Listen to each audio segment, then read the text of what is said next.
যাদেরকে আমরা আত্মীয় বলে জানি, তাদের সঙ্গে সম্পর্ক কি সত্যি চিরস্থায়ী? বৈরাগ্য কি? কিভাবে মানুষের মনে বৈরাগ্যের উদ্রেক হয়? এই বিষয়ে অর্জুনকে কুরুক্ষেত্রে গীতার উপদেশ দিয়েছিলেন ভগবান শ্রীকৃষ্ণ। কি বলেছিলেন তিনি?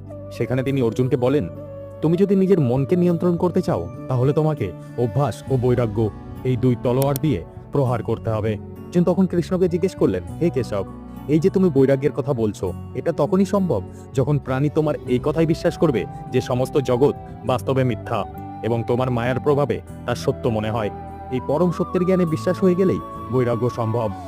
কৃষ্ণ বললেন, অবশ্যই জ্ঞানী মানুষের হৃদয়ে বৈরাগ্যের জন্ম দেয়। সেই সত্যিকারের জ্ঞানই তো আমি তোমাকে প্রদান করছি। তখন অর্জুন বললেন, তুমি তো প্রদান করছো কেশব, কিন্তু আমার মন তা গ্রহণ করছে না কেন? অর্জুনের এই প্রশ্নের কি উত্তর দিয়েছিলেন ভগবান শ্রীকৃষ্ণ? দ্বিতীয় পাঠে সেটা বলবো।